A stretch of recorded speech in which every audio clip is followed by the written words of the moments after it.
Hello there, you're with NDTV. I'm Maha Siddiqui, starting the show with some news coming in with regards to the entrance examination, the common university entrance test for undergraduate admissions to central universities that started off today amidst some amount of confusion. There were about 500 centers in India and 10 abroad for around 8 lakh candidates in the first lot, but many complained about getting to know of their centers at the last minute or change of center, causing great anxiety to both students and parents as well.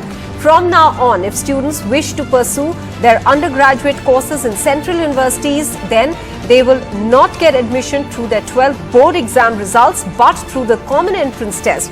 The exams will continue till the 10th of August. Students have also expressed concerns over other issues. For instance, last-minute announcement of dates and lack of time to prepare for the examination. Candidates are informed to strictly adhere to instructions while appearing for these examinations, and some of the parents also pointed out to some of the rules about not carrying anything superfluous in the examination hall as also being one that caused them a lot of trouble. They said those instructions were not clearly laid out.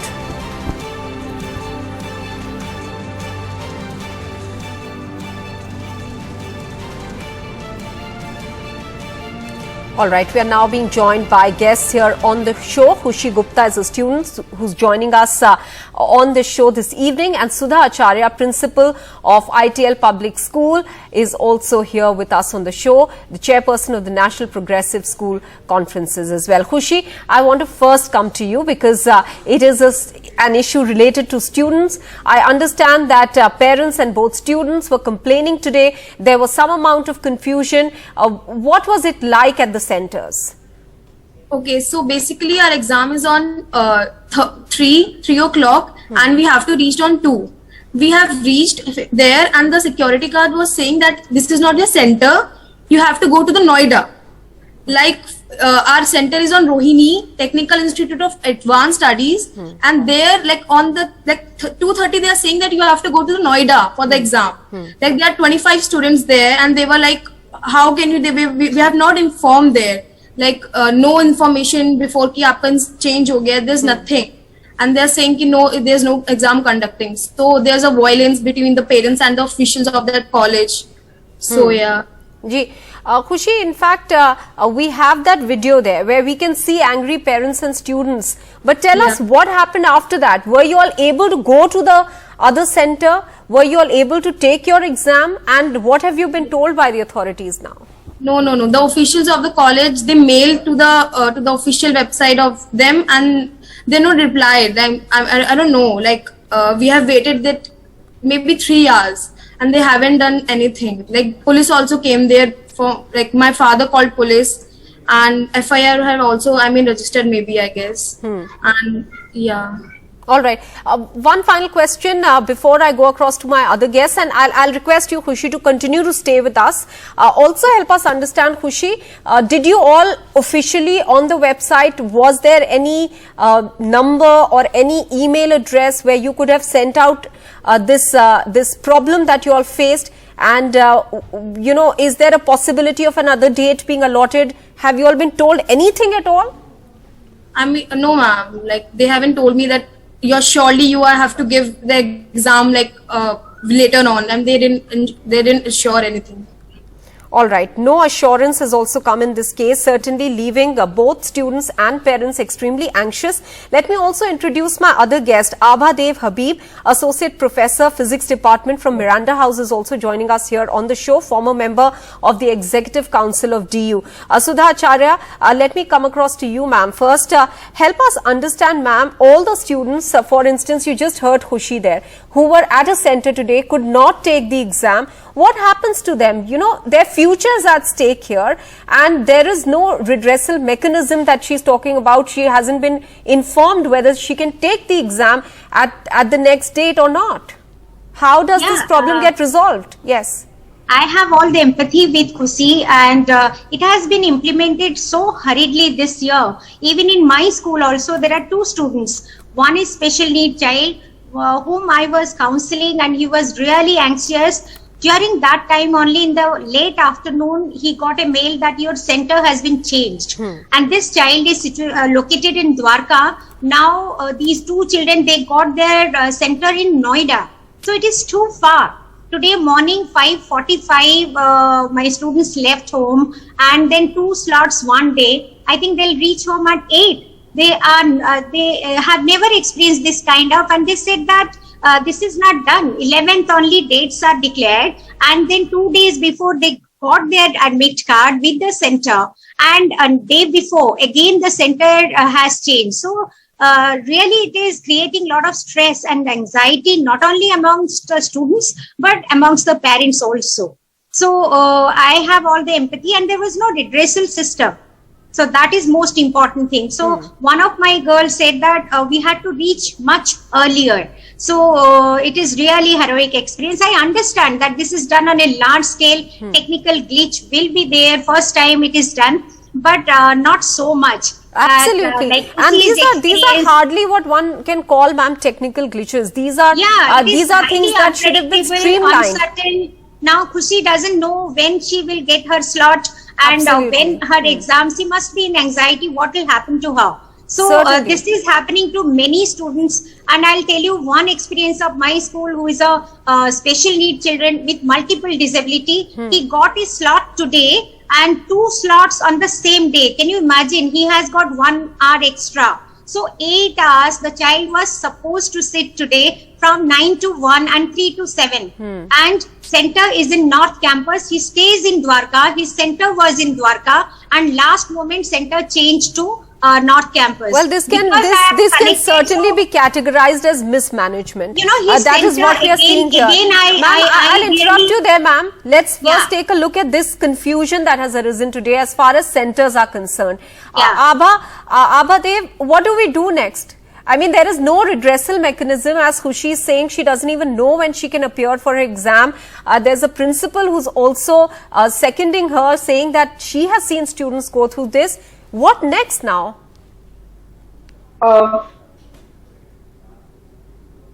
In fact, you know what is happening in areas which are flooded right now. For example, Assam or any other place where it has rained heavily. This is some news which is coming from Delhi center. What about areas which are not really well connected? You know, the magnitude of error has to be judged by the number of lives it is touching. There will be a lot of anxiety. The anxiety is also about having exam on the same day with 2 schedules and reaching and finding out that actually the center is at the on the other end of the city. So if you are in Delhi, then even cutting across Delhi is a difficult task. I think you know, we are ill prepared to implement admission through CUET. I want to say that all central universities and state universities, many state universities, which have agreed to do admission through CUET, in some way, systematically, their admissions have been held back. And who has benefited really till now? I think it is about the coaching centers and private universities. The whole focus of the government should have been to bring back universities on track. After COVID, for 2 years, our academic calendar was displaced, and teachers have been working through the year. There are no vacation period marked for students, for teachers. So whole effort should have been to first bring it back. And I want to add here that this batch of students is actually going to be the lab rats. You know, they can write on their heads lab rat because the 12th exam pattern changed during their time. CUET is being implemented. Then 4-year undergraduate program, Delhi University still has not passed the courses. I don't see other universities have done it, or what UGC will announce at the last minute. We do not know. Too many experiments on the same batch, and this batch, if you want to see the magnitude, 18 lakh students are taking exam, but if you will look at the seats in central universities, it is only 1.5 lakh. And if you will look at the number of seats in DU, it is only 70,000. If you will look at SRCC, it will come down to 1,000. So again, I want to predict. I mean, it's not really a big prediction, but you know, we are going to be stuck with 100 percentile admission in Delhi University. We are going to finish in a similar manner, because actually the real reform which we need is the increase in the seats for higher education. We need many more good colleges, and the gap between demand and supply is such that no matter which mechanism you use, and now we want to see people who have not got their could not write exam today. One thing is that at NTA side there is no grievance redressal email ID or anything given. So students are calling us up and asking us, whomsoever they have seen in various shows, they are asking us, please give us email ID to whom to write that I reached at this time to this. So they do not know. So if you are running a exam for 18 lakhs, then you not even give a email ID or define how students should append various documents to showcase that they reached on time, but they were not able to take Yes, exam. absolutely. That is exactly the problem that Khushi faced today. They were very much at the center, and just half an hour prior to the examination, they were informed that their center has changed. I'll come back to you, ma'am. Let me go back to Khushi. Let me go back to Khushi. Khushi, the UGC chairman was with us last evening, and he said that numbers and email IDs have been provided, and that there is a redressal mechanism by way of in fact calling and complaining, and then they get back to you. Have any of you tried that mechanism? Does it really work? I guess no. Like the message that they have sent, it's 1 o'clock. Like we are sleeping at that time, and they're informing that your center have changed. So like they must inform us 2 days before. Like we have to take the printout as well. So this is not the way they have conducted. This is unmanaged. Sudha Acharya, also, for instance, there will be students who aspire to study in central universities in big cities. They could be from tier 2 cities. They could be from the rural setup as well.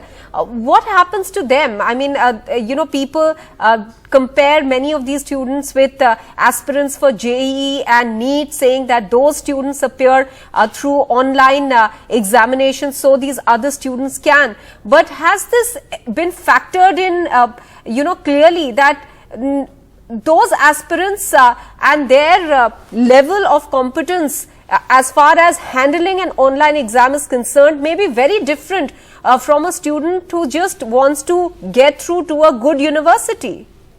You are 100% correct. Even students in Delhi, I was asking their experience today from different schools.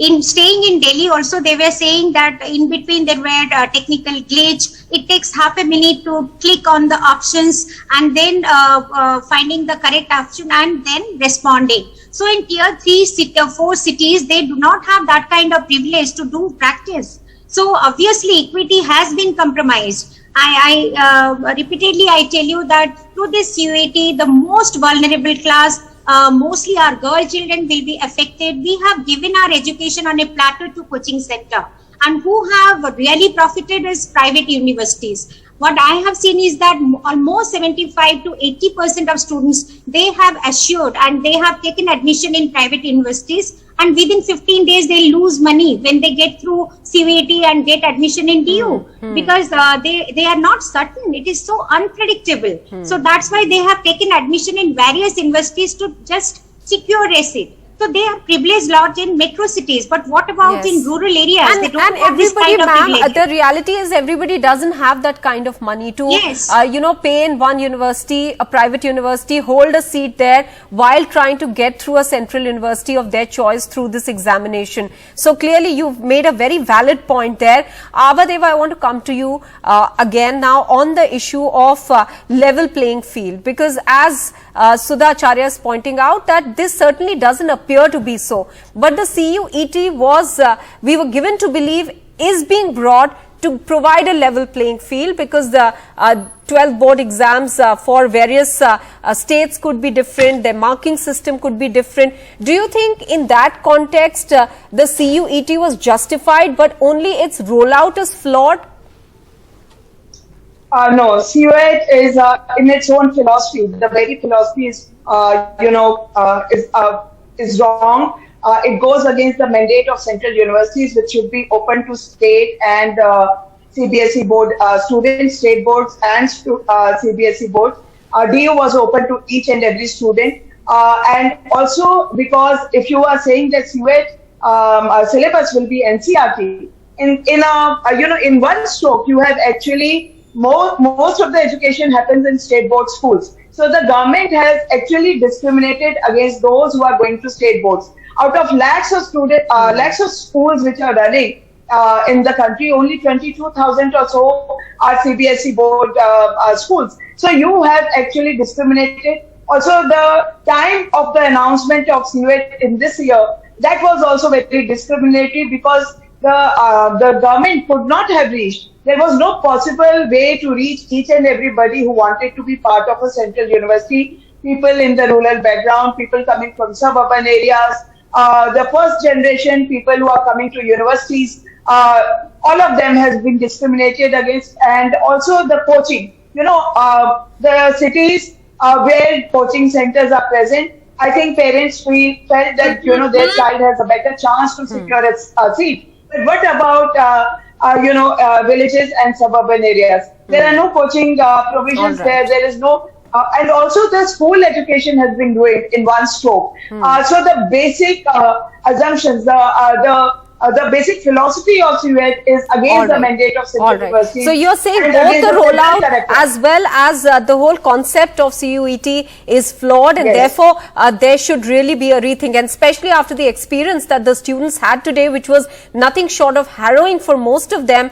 Certainly this needs to be rectified immediately, because these exams will continue till the 10th of August. I'm afraid we've run out of time completely. I'll just say 1 minute, 1 point. NTA director yesterday kept on saying that everything will be normalized. I don't believe how it can be normalized, how Khushi's situation can be normalized. The child who is sitting for 2 slots on the first day, July 15th, and the children who will be appearing on August 10th, having 2 slots on 2 days. How can you normalize? Is it fair? Certainly. And the whole idea over the last few years has been to reduce the pressure and stress on students. But from what it appears at the moment, it's only adding to that. Many thanks to all three of you for joining us here on the show this evening.